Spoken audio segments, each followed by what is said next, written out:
Kentucky basketball has one more game before they start their SEC slate this Saturday, and it's against an Ivy League team that, as it turns out, is actually pretty good.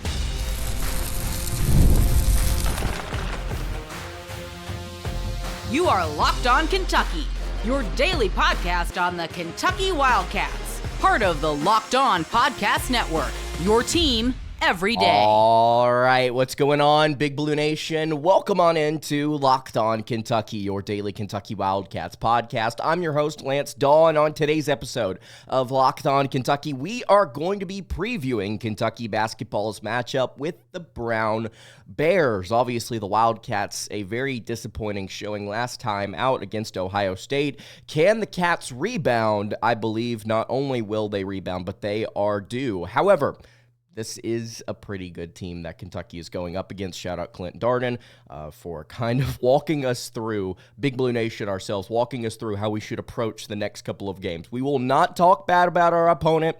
We will not say negative things about our opponent. The opponent is good. Does not matter what the numbers say. They are better than we anticipate. And this matchup today, genuinely, I'm actually kind of impressed by what Brown has put together so far this year. Should probably have a better record than what they currently do, which we'll dive into that in just a little bit. Today's episode is brought to you by the Locked On Kentucky Discord. Look, if you have not gone to check out our Discord, it's a great place for us to kind of hang out, talk about different things going on with Kentucky basketball and football. Obviously, this time of year, we're diving into all things Kentucky basketball over there. So you guys have been chatting it up. There's like 250 or something like that of you guys in there. Thank you guys so much to everybody that's joined. Link in the description for that if you want to go check that out. And thank you guys so much for making Locked On Kentucky your first listen every single day. Want to remind everyone out there that we are free and available on all platforms. And if you are watching on YouTube, I would greatly appreciate it if you subscribe to the show. And if you are listening on podcast, I would also appreciate it if you subscribed there as well. All right, let's go ahead and get into it. Kentucky versus Brown. Ladies and gentlemen, this is not a bad team. I am saying that kind of tongue-in-cheek, just based on what we have seen over these past couple of weeks when Kentucky has faced off against lesser competition, at least on our eyes. They've either struggled or they lost by 20. So from here on out, we're not going to be talking as bad as we have about these, I would guess, mid-major matchups for the Wildcats. But this team also at the same time is genuinely probably better than their 7-4 record. According to KenPom, this is the 190th best team in the nation. Head coach Mike Martin has been there for a very long time. He's been there since 2013. He is 155 and 175 overall. Brown off to a pretty solid start actually this year in the non-conference slate at 7-4 so far, coming off of a blowout loss actually to the Kansas Jayhawks. 87-53 was the final score. That game was a little bit closer in that first half than Kansas might have liked to have seen it, and I think that's going to be a huge talking point for this game against Kentucky. If you look at what Brown has done so far this season, which we'll start here, they've only played the one quad one game. They got blown out there. They started the season off 1-3, and frankly, if you go and look at those first two games that they lost to Siena and Maine, you could have absolutely seen the score flipping in the opposite direction. They lost to Siena in overtime, 72-71, and then they lost at home to Maine by 2, 69-67. In both of those matchups, if you go and look at the scoreboard, just box score alone, you begin to realize, hey, that Siena didn't play well enough to win that game, frankly, and neither did Maine. Brown right now could realistically be 9-2, and that would be kind of it. Like they have a much better team than I think that their record currently indicates. And it's not like they have some super strength, right? Outside of an individual that we'll get to here in a little bit. But it's not like they have like some number that you can look at and say, oh, they dominate in this statistical category. They're just sort of all around pretty decent, at least for this Ivy League level. And this is something I actually didn't realize that I'll go ahead and point out for you guys as well. The Ivy League is not that bad of a conference. If you want to go look at net rating on KenPom, this is the 12th best conference in America. It's the only one, it's the highest negatively rated conference here in terms of net rating. The next closest is the Missouri Valley Conference at .63. Ivy League just a hair under a positive net rating right now. But this is a decent league. They've got different teams like Yale. Obviously, Brown is going to be a contender, it looks like, this season. And then they've got different pieces on top of that. So this team right now, in my opinion, should be probably 8-3 or 9-2, which would be a little bit more intimidating. I think the Kentucky fans, just to soak that in and realize that, you may say, oh, well, they lost to Holy Cross at home by 8, and then they also went and obviously got blown out by Kansas on the 22nd. By the way, just want to point that out. Kentucky's had all this time to rest and to kind of soak in that Ohio State loss and figure out how exactly they want to respond. And you have seen this Brown team also have, 9 days to kind of figure out how they want to attack the next quad 1 game that they play on the road. This is, I think, going to be a little bit more uncomfortable for Kentucky than we currently expect it to be. Now, do I think Kentucky will bounce back? Yes, and we'll dive into the reasons why later on in the show, but there's also a lot of things to point to that say, hey, Kentucky could obviously struggle in this one, and they absolutely did, Brown absolutely took that to Kansas in their most recent game. They were tied at 24 with about 8 minutes left in that first half. I believe they were actually really, really close up until like the final minute or so of that first period of play, where it was like 29-30, 30-31. Brown had a lead, and then Kansas ripped off several points late towards the end of the first half, and then they went on a 28-4 run to start the second, and that was essentially it. Kentucky has to do everything they can to avoid another slow start. It's been unfortunately a characteristic of these Mark Pope teams so far this season, where they just have not really been able to find their footing consistently early. And I'm not expecting Kentucky to go out there, hit 5 threes in the first 4 minutes and be up by 10. I just want to see them show some more consistency, be able to go out there and fight a little bit better at the beginning of games. This Brown team is going to absolutely test that, and the big player that I'm looking at here that could be testing Kentucky all game long is Keno Lilly Jr. The leading scorer in the Ivy right now is averaging 20 points per game to go along with 3.5 assists, almost a steal per contest, 2.3 rebounds. He is shooting 42.7% from beyond the arc and 41% from the floor. And ladies and gentlemen, this kid is a bucket. He's listed at 6 foot. He is a guard, and he will shoot from anywhere. This is a major problem in isolation. At least he was in the first half against Kansas. You would expect to see him do similar things, or at least try to, against Kentucky's players tomorrow. Does Lamont Butler have enough in the tank to cut this kid off essentially for the entire game? If he does, Brown has issues. If he can't, then Kentucky is probably going to be in for a much more competitive game than they would like to be in. Lilly Jr. is the major matchup issue. We're going to go ahead and get to it. Major matchup issue today for Kentucky. He can get to the rim. He's not an effective finisher, as you could see there by the stats, but the kid can pull back and hit from 3, and he is so aggressive in his shot taking. On top of this, Brown pretty aggressive as a team as well. 17 offensive rebounds versus Kansas, and they hit some outside shots too. The Jayhawks did not respect Brown's shooters, and they sagged off of a lot of made threes. Lilly Jr. also just hit a lot of really tough shots. This is a tough shot-taking and making team, and this is going to be an issue, I think, for Kentucky, because they've just kind of had teams stick around using that method. Georgia State, Louisville, obviously Ohio State just absolutely took it to Kentucky about 10 days ago, where Kentucky just could not keep up with Ohio State's really tough shot making. So Lilly Jr. is the major problem here. It's not even, hey, look at these numbers. They're really good in these certain areas. Philosophy-wise, their average tempo, they can push it, they can slow it down. Effective field goal-wise, they're pretty good at the rim on both sides of the ball, at least above average in a lot of different categories on offense and defense. They're subpar in a couple of different ones, which we'll again get to. But overall, this is a good team. Like this is not a bad team. Kentucky's projected to win by 19 points according to KenPom. This could absolutely be closer than that. And the only reason it wouldn't be is, I think, for two major reasons, which we will dive into here in just a moment. Before I do that, though, I want to tell you guys about our friends over at Rocket Money.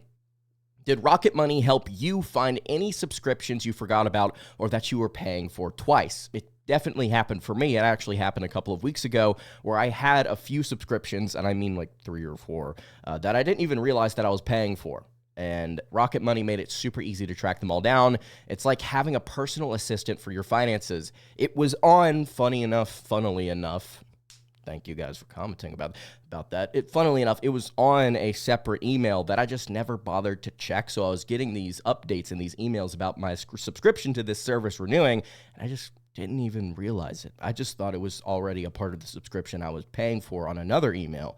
But Rocket Money is a personal finance app that helps you find and cancel your unwanted subscriptions. It can also monitor your spending, and it helps lower your bills so that you can grow your savings. It brings everything together in one place. Whether it's subscriptions, your spending habits, or even the goals you want to hit this year, Rocket Money has over 5 million users and has saved a total of $500 million in canceled subscriptions, saving members up to $740 a year when using all of the app's premium features.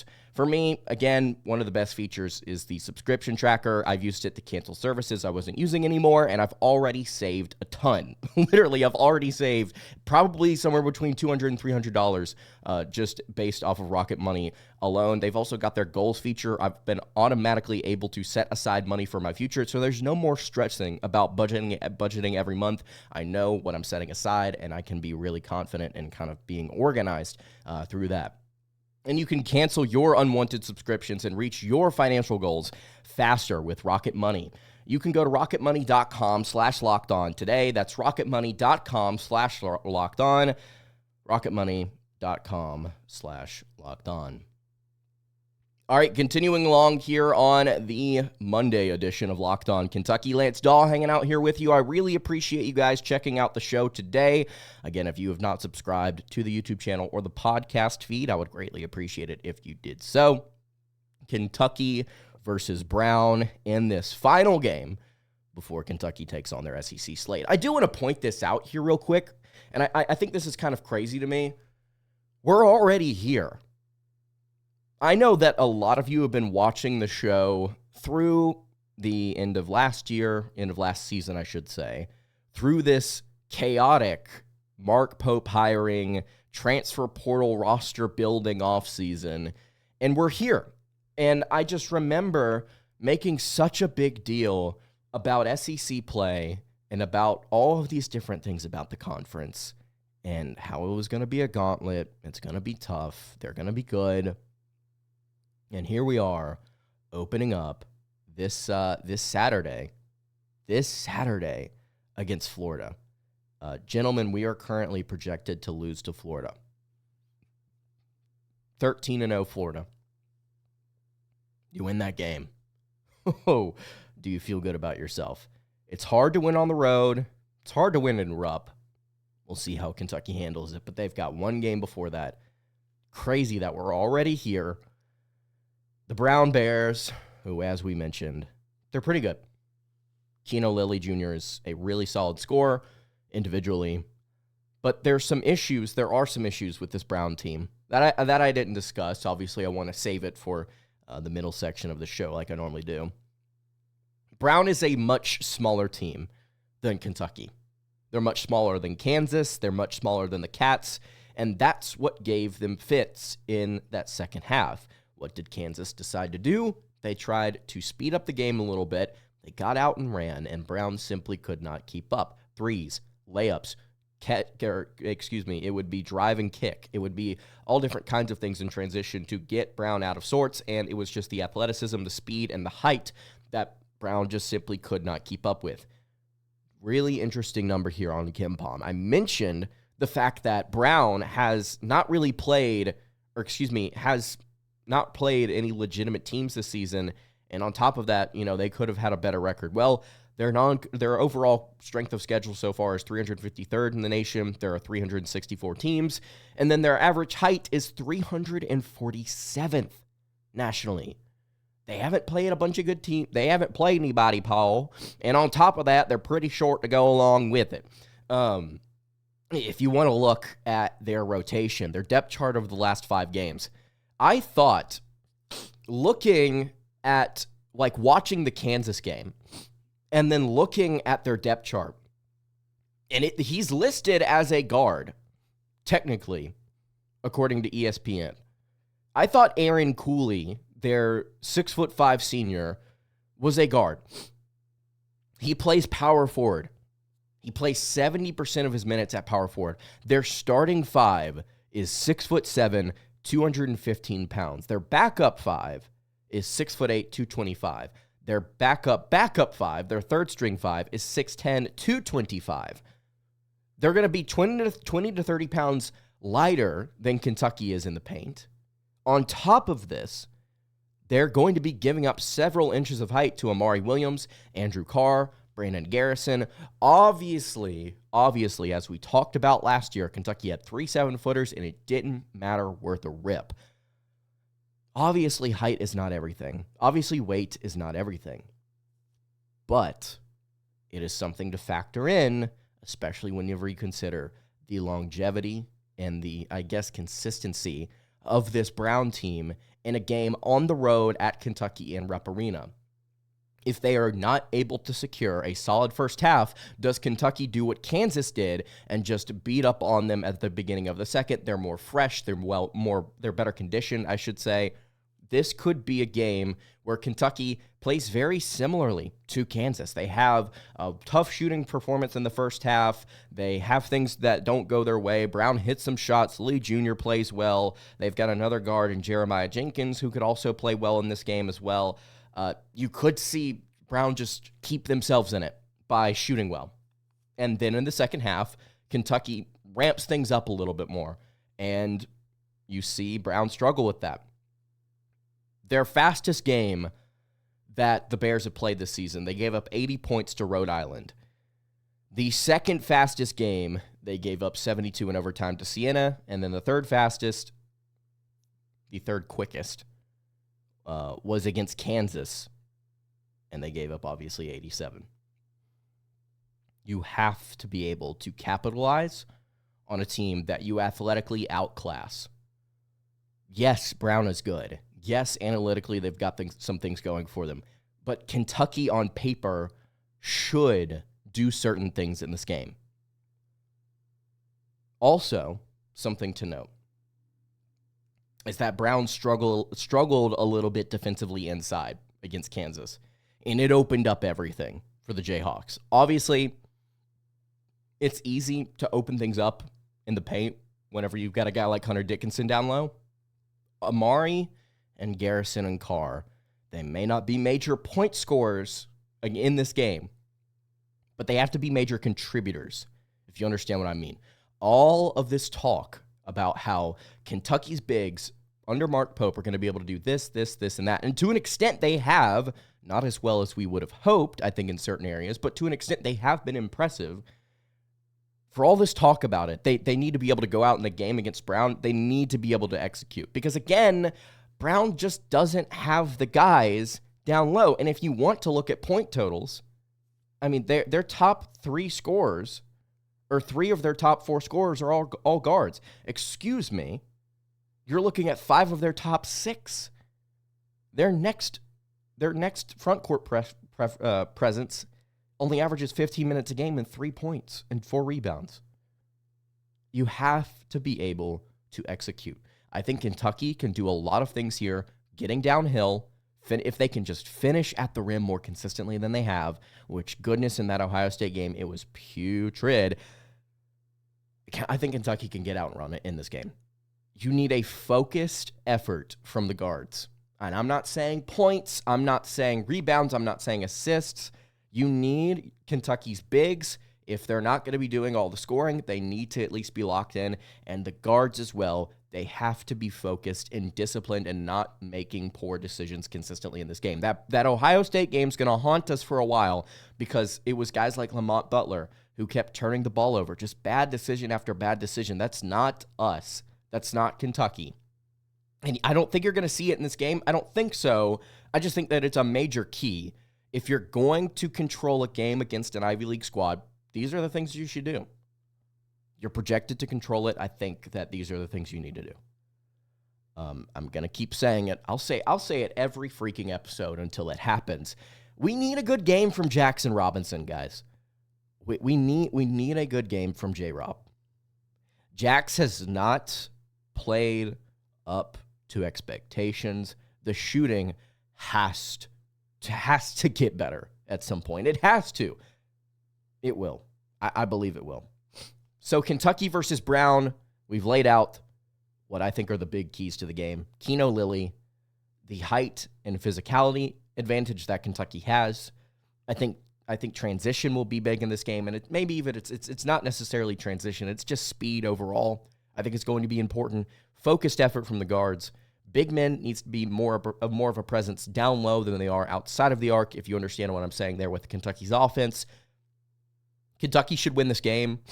I expect them to. Do they win it as large of a margin as Kim Pom projects? I don't know. I'm going to do everybody a solid. I'm going to let you predict this game in the comments below. Give me a final score prediction. I'm going to sit here and I'm going to let it rock. I think Kentucky will win. You tell me by how much. All right, before we wrap up the show, very quickly here, I do want to do Mark It Down. Ladies and gentlemen, put that sticker up there. That's right. I love doing that. Mark It Down is the weekly show where we give you a hot take prediction for the upcoming week for the Kentucky Wildcats. And ladies and gentlemen, I've got a fun one here for you today. Yes, we know Kentucky basketball has been in a little bit of a shooting slump. We don't have to go over it. We don't have to dive that much into it. It's been painful. They're going to get out of it. I think they do a pretty good job this week. Mark it down. I'll play the sticker again. Mark it down. I think Kentucky is going to shoot an average 38.5% from three this week versus Brown and Florida.